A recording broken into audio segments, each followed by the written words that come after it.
Now all right, here we go. We are on a new platform today. As you can see, we get some new fancy dancy things down in the bottom left-hand corner there. But welcome to Sales Chatter, the podcast where we aim to help 10,000 sales reps generate $1 million GP in under a year, y'all. And today, for Data Day, we've got a very special day. We have brought in another special guest, which we'll get to in just a sec. But of course, we got the main man, Dean Crook, here from Data IQ, and we're going to actually deliver the 25 successful habits of an owner operator. We're going to talk about client retention on a carrier side and how we retain clients in a 360-degree view. So without further ado, let's bring on the man, Dean Crook, who was absolutely awesome after his surgery last week. Dean, welcome. Hey. And our man, Rico Mohamed. What's going on, man? Yeah. Good hey, morning. guys. Good morning. This is great. Yeah, welcome back, Dean. I know you and I pre-recorded last week's show, we've got Ryan saying excited for the show. Trey, good to see you, buddy. Good morning to you too, my man. And there's Ryan saying Rico. So big one today, guys. Big one today, Rico. When we had you on last time, you amazed us. Just on the way you build your business, the way you run your business, being an owner operator, but running it like a Fortune 500 company, in my opinion. And, just that dedication, I figured what a better person to have on with Dean and I this week for Data Day and market update and is you to talk about how you retain clients. Because one of the big messages we have this week is, what would happen if you've never lost a client? Like, what would your life be like as a broker, right? And as a carrier, one whose time is literally worth a lot of money, because the more time you spend at a dock, the less hours you make, and you're constrained by HOS and a million other different laws and rules and regulations. The idea of how to retain clients long term, so you can build those relationships. And like you said just 2 minutes ago, your model is a little different because you know where you're going to be, when you're going to be there, and when you're not. So I'd love to get into that. Before we get into that, Dean, do we have a market update on that? Yeah, we do. It's always good. It's nothing like being on a show with someone like Rico on a loading dock. It doesn't get any more real than that. This is, with the engine running, I love this. This is like as close as you get in the world of data to reality. Yes. So, very interesting week. I pulled all our rate data this morning based on the first 3 days of the week. And, man, rates are decelerating into July 4, which is not good. Spot rates normally accelerate through July 4, and then they peak and come down. I pulled the rates this morning for dry van, reefer, and flatbed, and for all the loads picked up in the week starting the 25th of June. Middle of the week, dry van down 2 cents, reefer down 3 cents, and flatbed down 6 cents. Like flatbed has lost 2.5. So that's it's lost 12 cents in the last 3 weeks, 12 cents a mile. So at a time when the market would normally be accelerating and bopping along, and we'd be all buying lots of stuff for July 4, the spot market in particular is not performing how we would normally see it. It doesn't mean there isn't opportunities for carriers. There certainly is. But I would normally expect that we'd have seen more increase in rates this week. So I started off our show yesterday at DATIQ talking about how the parallels to 2019 are becoming very hard to ignore as we approach the middle of the year. I'd love to get Rico's perspective on this because, he was sort of as an owner-operator during that period of time.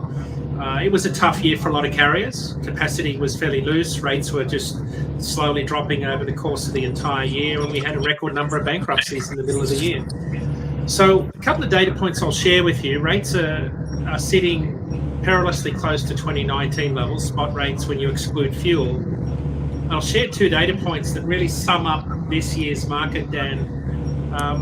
In a normal year, produce season, which I define as middle of April, or in Rico's home state, the Vidalia onion pack date, that is when that pack date starts. It's kind of the unofficial starting line of the produce season. And from there until July 4, produce rates normally increase. Like there's generally a pretty solid upward movement.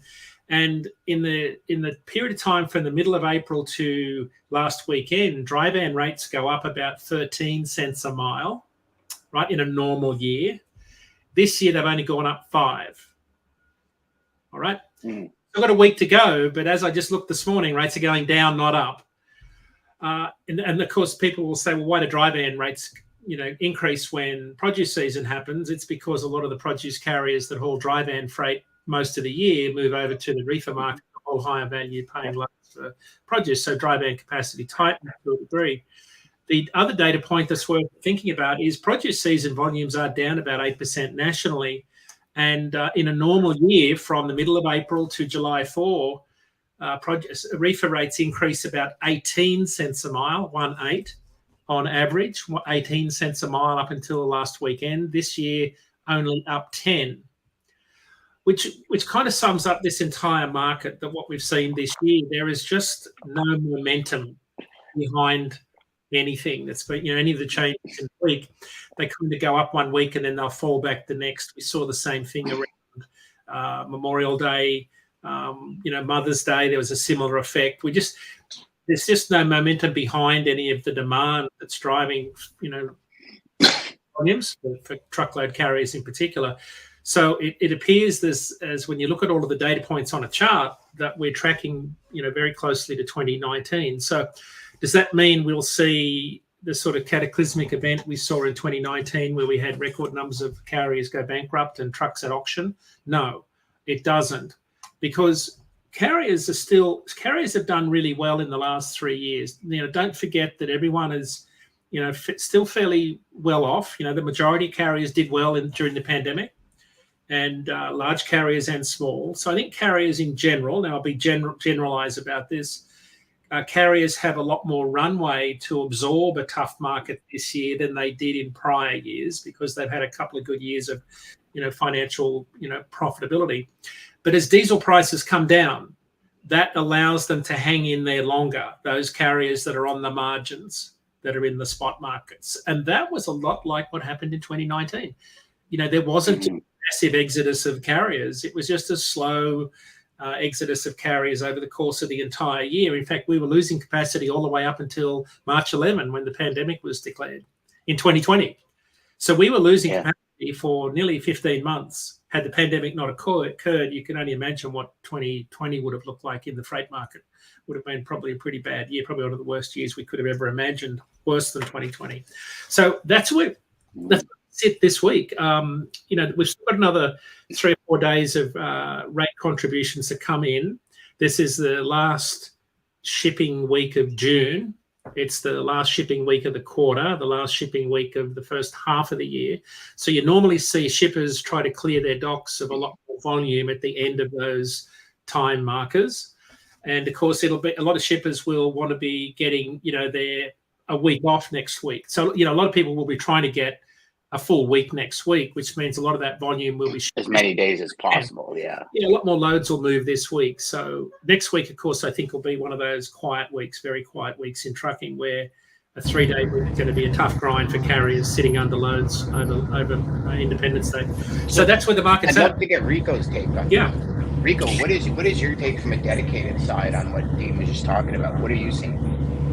I'm baffled to see that the rates were going down so much with everything that's going on in the marketplace, especially with UPS and YRC, the happenings with them going on, a couple of them going on strike, I think in North and South Carolina, and I know that they don't make necessarily. I know that they're LTL carriers, but I would think that some of that would trickle back over into to kind of help the spot market out with them kind of having their issues and their woes. You would. And it's also very interesting with the highly publicized. I think Atri has the cost of operation coming out, showing that the cost of operating a truck is well over $2 a mile right now, and that's an interesting development as well. But like I said, unfortunately, the mom and pops such as myself, the smaller carriers make up the bulk of the industry. We may not necessarily get the bulk of the contract freight or anything like that, but we make up the bulk of the capacity in the industry. And unfortunately, a lot of people that are in those situations aren't the most sophisticated and may not necessarily know or understand how to negotiate or to actually even get their real worth or value in the marketplace. Exactly. Yeah. So that's it's funny. one of the biggest things that we try to do. That we definitely try to help people and help people understand. It's more than just a mantra of don't take cheap freight. It takes more than that to negotiate and to get an actual fair value in the marketplace.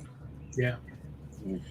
I don't know if you guys heard, but Livingston got hacked again last week for like the 9th time in Lord knows how many months. We had trucks sitting for, Thursday, Friday, over the weekend. We actually had to switch over to coal to clear them because Livingston was so backlogged from being hacked. I know just in the amount of freight that I moved last week, I have probably 3-4 suppliers that their whole schedule screwed up now because the drivers having to sit at the borders. Like we had guys there for literally 17, 18 hours. Completely messed up. One guy had to shut down to reset because he couldn't get home in time. And of course, when you're doing that at a border, you're just totally messing up your week. So I'm surprised that numbers are falling the way they were. And I don't know, Dean, if maybe you can pull up cross-border numbers at all, but I would have thought they would have risen because this week, I've already been chatting with my UPS too had trucks sitting at 40 Well, UPS and Livingston are the same company now, right? But Ryan says, UPS too, we had trucks sitting at the border all day yesterday. There's a huge hack going on in their system that's really screwing them up. And we're actually paying more for trucks today than we were on Monday. Because it's kind of all catching up, right? So it takes a little bit to catch up. So in order to fulfill our needs, we have one customer where we're doing 5 a day, up to 7 a day, where it's like we dedicated that we're going to get the trucks in. So now we're trying to pull trucks from further distances, having to pay more. So it's interesting. Guys, for both of you gentlemen, Ryan has a very good question. I apologize if you guys can hear my dog crying in the background. He wants out. Ryan has a very good question. He says, with Canada Independence Day coming up, what should drivers be doing to avoid long wait times or closures? What should drivers be doing to avoid that, gentlemen? Well, for one, I would try to, communication is always key.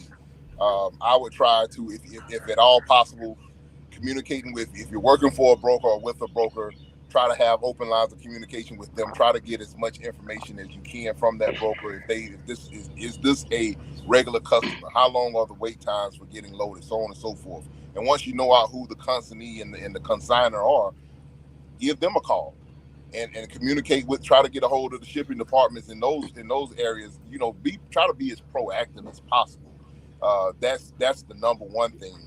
And if you have the ability, I have a couple of different trailers, and so if you have the ability, if it's someone that you have a relationship with, if you can drop a trailer, or if it doesn't require you to actually be present when it's loaded or whatever, then all of the tools that are in your toolbox at your disposal, I would definitely this would be the week to try to utilize. And find out what their shipping schedules are for Independence Day or Canada Day or whatever, what days they're taking off, when they're looking. Yeah, for sure. This is a weekend where you got to get phone numbers in advance, right? You got to get the forklift driver's phone number. I don't know. Sometimes it's hard to do that, but you've got to certainly get all the contact numbers, because there would be nothing worse than being told you'll unload Monday, and there's no one there. So I think that from a driver's perspective, I think you've got to assume that people will be, even if they say they're going to be there, there's a higher probability they won't over this weekend. I mean, that's just the reality of how it goes for truckers, even when and theft. Very vigilant for theft on long weekends too. Yeah, that's one of the critical components about having that relationship with somebody. Yeah, if it's somebody that whether it's a broker or whether it's a shipper, even if it's a broker and you're going to the same person that you pick up from, if you got a relationship with the broker, but you're always picking up at the same place for that particular broker. If you develop that relationship with that particular shipper, like Dean said, if you got the develop relationships with the forklift, the people that are loading you. they see you on a consistent basis, then that helps open that door up. And have those phone numbers. Give them your number. If something comes up on their end, they can give you a call ahead of time, and they may be like, hey, we can get you, if you can get in here at this time, we can get you loaded early and get you on out of the way. Or if like I say, if there's any kind of snag or any kind of snafu, the communication is a critical component, and that's something that you have to be proactively doing as a service provider. Yeah. And Ryan comes back with another valid point. He says brokers don't lie to your drivers saying they'll be open and they're not. Oh yeah. I don't know about you guys, but I sense the sarcasm in that comment. You guys sense the sarcasm? I'll steal a quote from Ronald Reagan. Trust but verify. Yeah.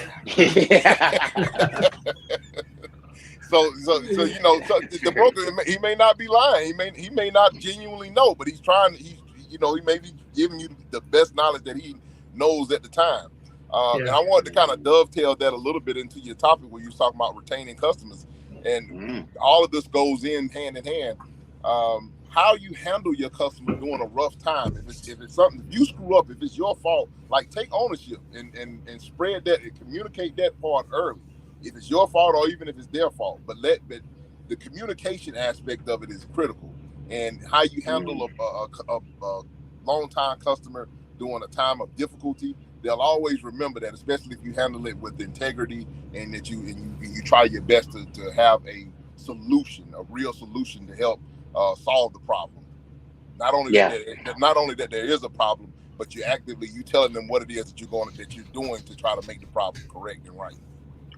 It's a great segue, Rico, because my next question to you would have been, what's your framework for client retention? That's the number one. The number one thing is, I've read in a book, I can't remember which book it was, but tell bad news fast. Get that up off of you as quickly as, communicate that as quickly as you possibly can. Send that up the chain and just let them know. Sometimes we fear that that's going to damage the relationship or something like that, and actually it could actually do the opposite. It can endear you to, because they'll be like, man, how many times things have happened, whether it be you're on the road and you got a blown tire and you shut down and you can't find a tire shop to come out, and all of these things is trucking. But I'm sure that they understand as long as you are being honest and upfront and forthright, that's like I say, don't lie to your customers. But just communicate that all the way down the line, and I think it'll work out for you, especially if you got some type of solution when you call to kind of help rectify the situation. Can I ask you a question? I've got a question for you. So when I first started in the industry, I was terrified to call customers with problems. So what I started doing is I kind of had that cop-out way where I'd send them an email. And I had a colleague tell me, he says, be careful about the method in which you deliver bad news. Mm-hmm. And he said, so two things, Dan. He says, one, always deliver a solution with the bad news. He says, but two, don't always email the customer. He says, because what you'll actually do is you'll train the customer to every time they see an email from you, it's going to be bad news.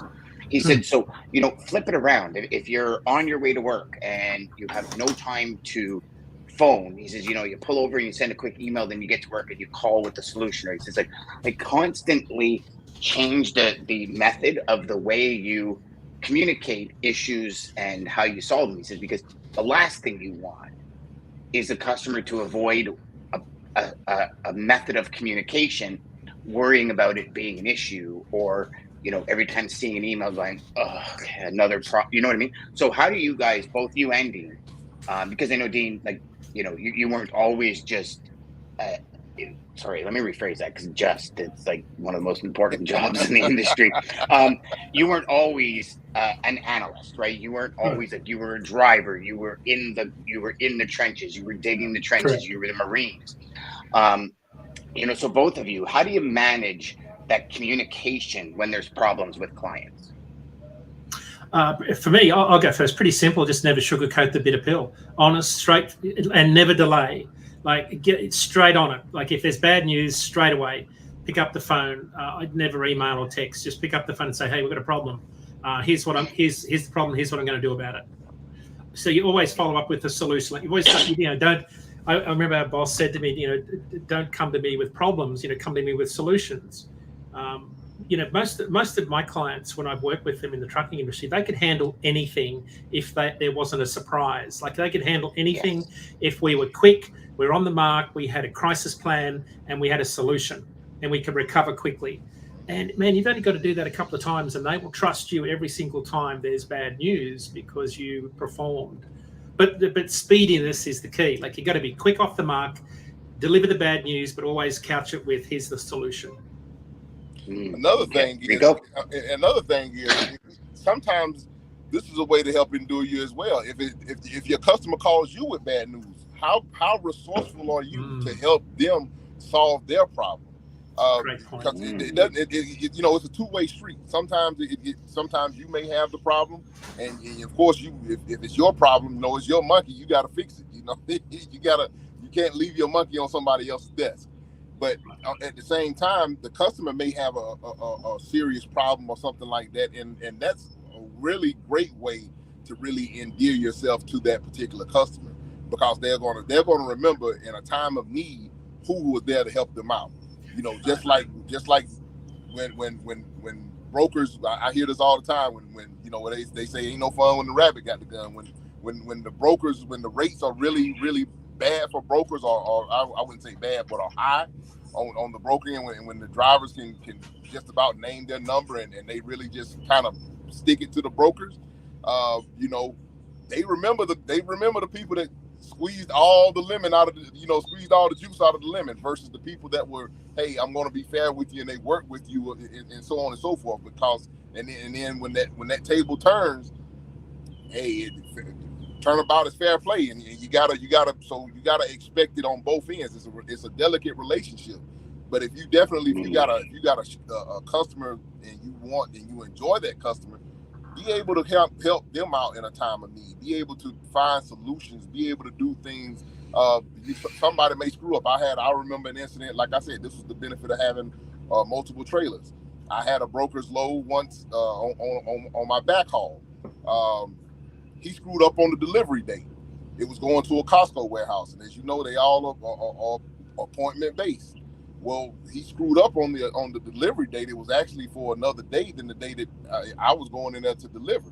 Well, it wasn't a real big deal for me, because fortunately I was able to. I had another trailer. It didn't shut me down where I was just stuck on the. Now that's a scenario where it worked out because of my business model. I knew I'm going right back to my home area. I know my equipment is there in my home area. So now, of course, that's something that you can't do if as a small carrier, if you're not going back to, if you're trying to run all over the place. But that's really the specific reason, one of the specific reasons why I try to stay in my operating area, because if something comes up, then I have other solutions at my disposal to where I can be resourceful. So, But Rico, that brings up a massively valid point from an operating a business perspective. Even if you're locally semi-regional, if you have massive amounts of freight going to each area, set up or start with the mindset that you have, where it's kind of like one business here, one business here, one business here, and set it up so the drivers have the ability maybe to do what you had to do. Right. You get a new customer and you find out all the ins and outs, and regardless, most of the time, even as a broker, we can ask all the questions in the world, and until we actually dive into the lane, there's always things that change or things that are different than what we were told, right? And it's maybe we forget to ask one question, or we neglect to really hear the answer that the customer is now saying. And in the end, you are the one that pays for it. Yeah. Right? Because even if you're down, sure, you get attention down. Like even the guys at UPS and Livingston on the weekend, like this person wants $300. I go, they sat there for 19 hours and they want $300. They're like, yeah, it's what they asked for. I'm like, who wins there? Like the driver's not winning, my customer's not winning, nobody's winning. And $300 for 19 hours of your time, you may as well work at McDonald's. Right. You know what I mean? Not operate $500,000 worth of equipment going down the road. You know what I mean? Like there's sometimes the logic just doesn't make sense for sitting. And it's like, no matter what, nobody wins. Like, I don't know about you, maybe you can clarify for me, but as an owner operator, when you sit for 17, 18 hours, you're not winning, are you? Yeah, it's a lose. That's a lose-lose situation, and that's the thing. People remember how you treated them when things went bad, and if like you said, somebody has to make that. Hopefully, someone has the character to help make that right somewhere down the line. You know, whether it be the broker taking a little bit, hey, this is the best. I wish I could do more, because I understand everybody operates under different constraints, and you have to understand that this is, unfortunately, this is the reality of our business. There's only so much money to go around on certain situations and certain things, and you could try to negotiate different things and get stuff put in to kind of help account for that, but it's not going to really fully, in a case of a 19 hours, that's not going to really fully offset downtime or in the equipment use and the lack of use of the equipment in the person. But in that case, if that's a relationship building moment also. Like I say, that's an opportunity when tough times and tough things like that happen. Always look at it, instead of looking at it as looking at it from the bad side, look at it as an opportunity to build rapport. If you build that rapport, you're making a deposit into the bank for a later time. I love that analogy. I always love that. Dean, what is because I mean, obviously, even at that, you have a framework for maintaining clients and keeping clients long term. What's your guys' framework, and how do you operate in it for keeping clients? Regular touch points, communication. I mean, it's nothing I don't think that anybody wouldn't already know, right, Dan? It's communication. It's building relationships. It's managing those relationships on a regular basis. We have a team of account managers that manage all of our accounts for smaller fleets that we don't have that aren't very big. We have a team of inside sales people that can handle all the calls. We push out a lot of information to them. We're moving more towards curated information for the carriers, brokers, and shippers. So there's a definite trend away from putting information on a website and then it's just expecting people to come to it and get it. Those days are gone, I think. There's a definite shift towards pushing information to people rather than them going to get it. And so we're working more on curated content that's tailored to individual markets. It sounds easy, but it's relatively difficult tough to do. Yeah, so real tough. Yeah, because I mean, the amount of time it's to put out generic information, right? And I look at this as a sales point. To put out a generic,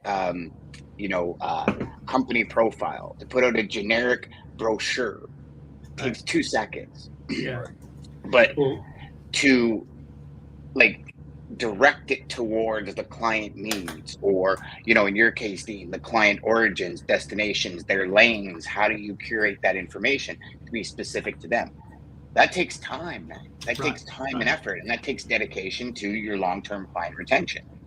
And even one thing I've been doing a marketing course, and the one thing they said is most people get so caught up in what they have to offer, they forget who they're offering it to.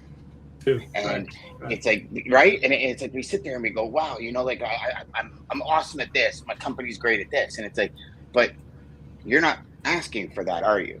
You're asking for this, and I have to talk about this. And not only that, we've, throughout the week, there's been a reoccurring theme: client profile, business reviews. Like, ask them monthly. We're doing A, B, and C. Is that still where your goals are projecting? Is that still where you're looking to go? Because as you guys know, especially now in our industry, everything's pivoting every day.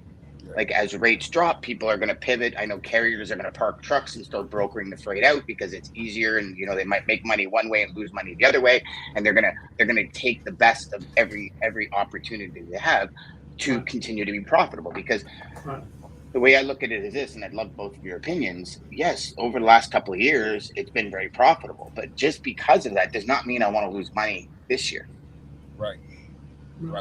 You definitely try to look for the win-win, a value-added proposition, and that goes for the same way that I'm talking about doing things for your customer. then you got to kind of put that back on your vendors as well, or whoever you're dealing with. Try to see, hey, is there a better way? Because the number one thing for us as owner operators as well is we got to control our costs. We got to do a better job of sharpening our pencils and getting our costs to a real, make sure that it's really manageable. Because if not, that's the thing that's going to, especially if you're small and you don't have a lot of cushion left to like bigger carriers or whatever have humongous lines of credit or anything like that. You may be operating on shoestring budgets. And so it's critical to understand and know where to buy fuel or how to buy the fuel. If you don't have a good fuel discount program or understand actually the proper way to buy fuel, which a lot of people really don't understand the proper way or even how to buy fuel, even after years of being on the road. They don't know what states to buy fuel in and what states not to buy fuel in, or where you get which truck stop. If you have a fuel program, which truck stop in that program gives you the best discount instead of just finding the one that you like to go to. Something. Yep. The things that are going to deliver value. If you get value out of your services, then you have a way to pass that value on. And that's like I say, that's another way that you can look to help build that rapport. I mean, because all the way down the line, you're following through. You're following through with making sure that you're finding the value to deliver to that particular customer. It's not necessarily always something that you're going to do that's going to directly reflect on the bottom line, so to speak, but it's going to reflect on when things get tough, like Dean was saying now, things, capacity may be drying up a little bit or the rates are going down a little bit. But if you can stay consistent, that consistency, as the old tortoise, it wins the race every time. I'd rather be the tortoise than the hare. You know what I'm saying? I'd rather make sure that I'm always staying consistent and I'm able to keep my truck and keep my equipment loaded and moving versus, making that fast money, so to speak. Yeah. Dean, I know you had something about Ryan's holiday comment. Yeah, one of the things that I think a lot of people overlook, I'd love to get Rico's take on this too, from his days when he was a 48-state carrier in his early career. These are while we're out celebrating, the 4th of July and partying and drinking beers and eating hot dogs. Just remember, these are some of the hardest times for truck drivers. These are some very lonely, hard days. There's a couple of reasons. One is notwithstanding the fact that you've been told they're going to unload on Monday and they don't, and you're stuck under a 1,000-mile load for 4 days. The problem is that you're losing money. There's not a lot of opportunity to make miles next week.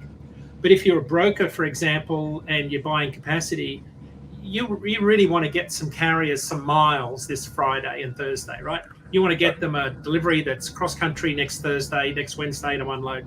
So they're going to be looking for miles this week. You don't want them sitting around, because there's nothing worse than sitting around over a 4-day weekend, burning up cash, eating terrible food at a truck stop, having 3 or 4 34-hour resets in a row, and being away from your family. But there's nothing worse than everybody partying and you're stuck in a truck stop. I can tell you from experience, that is a gut-wrenching experience. Yeah. So, especially now that they're all posting it on Insta, TikTok, and stuff, and now you're actually able to see what they're doing, right? Yeah. So that's how that's a great way to look into what it's really like out there. I think for those that are talking to drivers this weekend, whether you're a dispatcher, a shipper, or a broker, call them and just ask them how they're going. Are they okay? We know, to the point about not sugarcoating the bitter pill. Say, hey, I know this is going to be a rough weekend because we've got this load. You're going to get screwed around, but I'll make it up to you next week. Build that relationship, because there's nothing worse than not knowing what's on the other side of it. Because as a driver, I could handle anything if I knew what my next load was, so I could work my way out of this problem I'm in. And I could say, this is going to be a bit of a crapshoot this week, but in the next week I'll be able to make it up. Yeah. But without something looking forward, it's hard to dig yourself out of this hole. And I can't understate how big of a hole this is for a lot of drivers mentally, being away from their families this weekend. I think it's just, you don't see it, but you will see truck stops full of trucks this weekend, just sitting, idling, burning fuel. And for a lot of guys, they're stuck under loads that are not paying them enough anyway.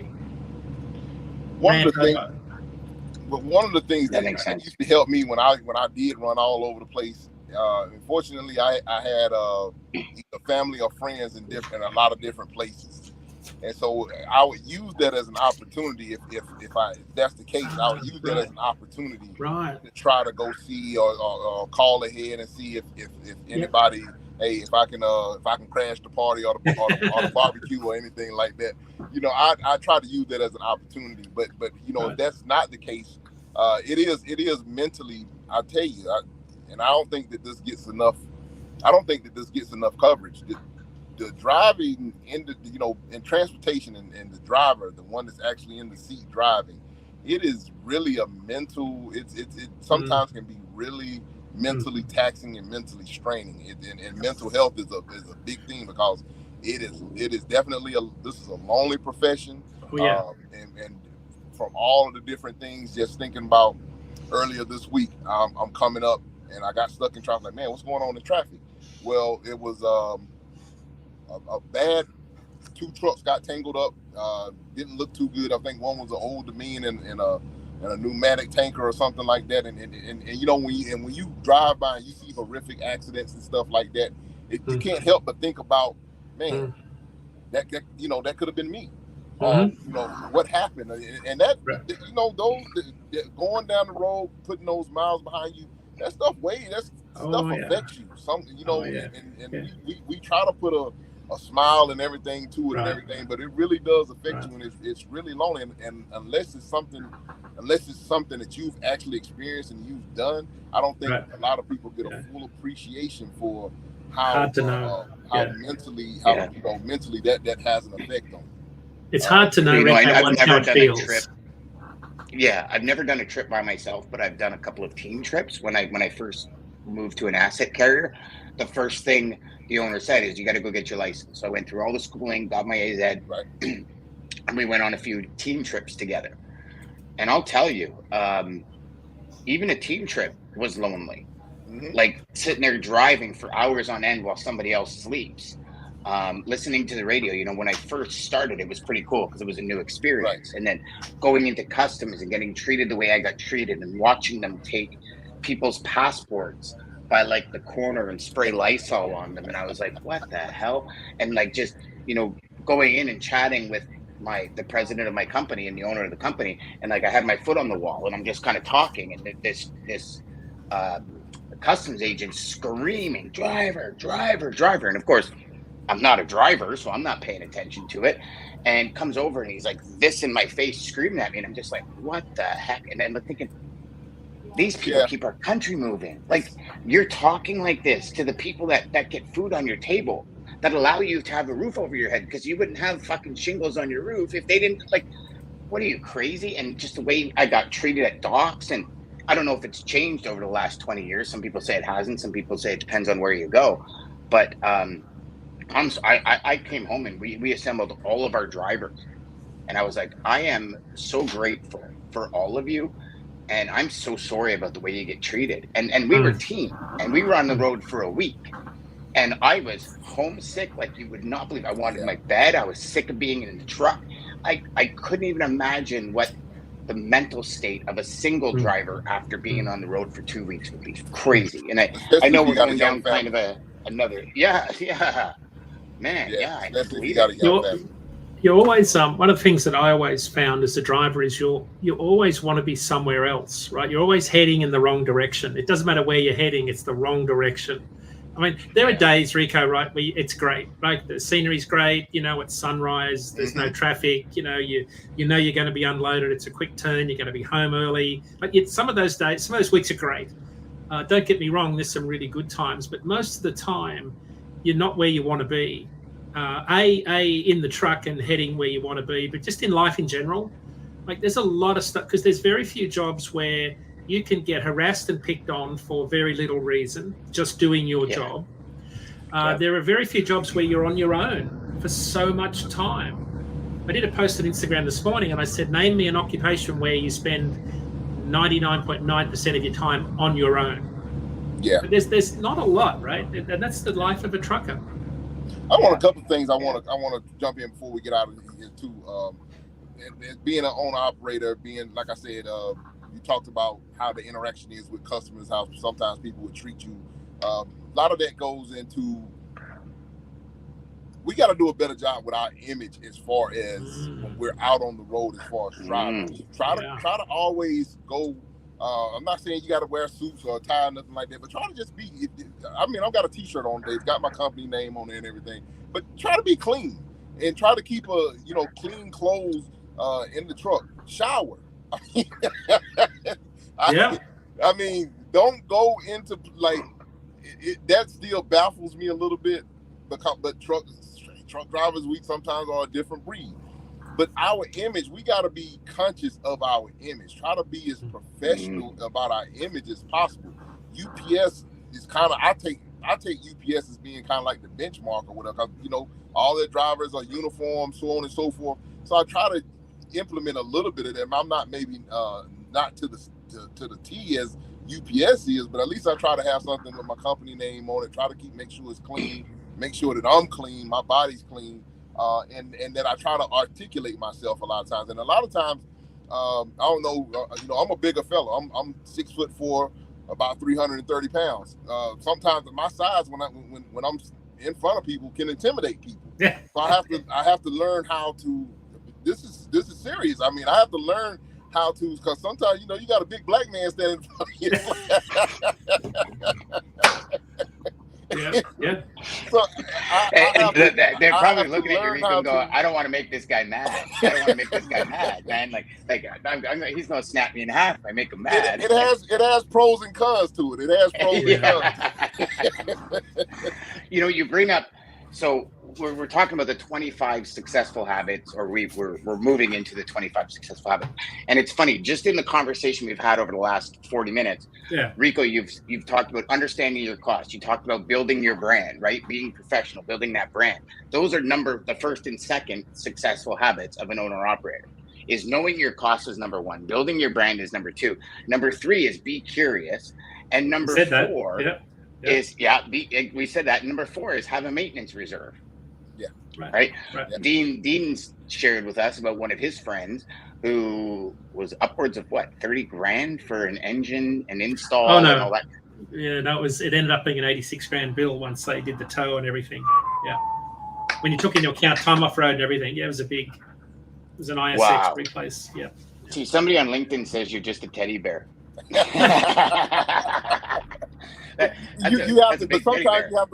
have to know, like, you have to know how to soften, sometimes it being my size, and I understand that about myself, because sometimes I may look like I may have some people call it resting bitch face or whatever. I may have and a scowl or something, and people like, whoa, like, but these are things that you may not be conscious of, but all of these things kind of matter, especially if you're in front of people. Rico, you are hilarious, man. So, it's funny because we've talked about the maintenance reserve, we talked about the be curious, and then you talked about taking care of yourself. That's number 5, and number 6 is be safe, right? So pretty much the top 10. Protect your credit, show up for work, and know your customer, and focus on more gross revenue is the top 10. And without even kind of hinting towards the top 10 successful habits of an owner operator, you've hit on all of them in 40 plus minutes, right? That's crazy. I think that's hilarious. So, hey, we can't go past the RBF. I just looked that up. Rico, I did not know that existed. There's a Wikipedia page. I shit you not. It's a facial expression that unintentionally creates the impression that a person is angry, annoyed, irritated, or contemptuous, particularly when the individual is relaxed, resting, or not expressing any particular emotion. I had no idea. Yeah. I love it. Yeah. I've learned something. Yeah. It's a real thing. It's not just women. Men have it too. Absolutely. And sometimes, and like you say, that can people be intimidated and be like, whoa, I'm not even... I don't want to approach that guy or whatever. And you don't want to. That's not my goal. There are times and places for the RBF. You know what I mean? I've definitely had a situation. When I used to work for a freight hauler. We used to go into dark terminals all the time. And we have to open up the gates and everything. It's in the middle of the night. You open up the gates, and these terminals are always in the worst part of town. And I remember I'm in Chattanooga, Tennessee, and really rough part of town over there in Chattanooga where the terminal was located. And I'm opening up the gate, and there's like 3 or 4 guys like walking over. And when I came back off from around the truck, and they saw how big I was, it's like, that looked like a little bit too much work. So but we have had several guys get assaulted at that terminal. No, you go. You go. No, none of them are going. None of them are going, Rico. No. I remember I had a student. He was an owner operator, and he was from Georgia. And he says, I'll be at a truck stop for our call. And he says, but I'll take the call. And I'm like, okay. And so we're on the call, and I shit you not, he's looking, and all of a sudden he takes away. He goes, hold on. There's a guy with a hoodie around my truck, and he's looking, and he reaches up and he goes, give me a minute, and he gets it, and I'm like, oh my God, am I about to witness like a snuff film or something? Like, what's going on? Like, it was crazy. I was like, he gets back and he's like, all right, man. He was just walking. I'm like, are you serious? He goes, oh yeah, dude. He goes, it's like bad. He goes, last week a guy got midnight, 1 o'clock in the morning. He goes, the guy got a knock on his truck. He was kind of like, woke up, opened his door. He got grabbed by the collar and pulled right out of his truck, and 2 guys got in and drove off. He goes, like, it was really? Like, there's some, I mean, well, think about it, right? No matter where we live, we need trucks to deliver. Yeah. It could be the worst of worst places in Chicago. It could be wherever. Trucks still got to go in and deliver. Right. And if you're just outside those areas sleeping, and cargo theft is because like he's like, no joke, man. He goes, it's bad. It's bad. Yeah. Ryan says, where was he? Gary, Indiana. Yeah, that's being conscious of your environment. You got to know where you are, and also you got to understand. This guy we had on, I can't remember his name.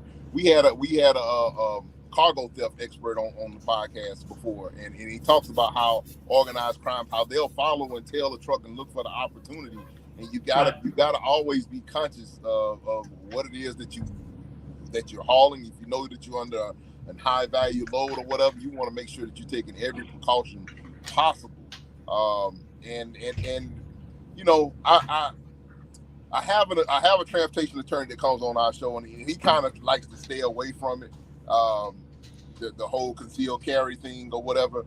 But I'll just say this: do your research, do your own research. If you're licensed to carry or whatever, there are different resources out there. But you know, I wouldn't recommend it unless you are training if you're untrained and you have a weapon, you just bad as somebody that doesn't have a weapon. So I think you probably more of a danger to somebody if you're not trained. Yep.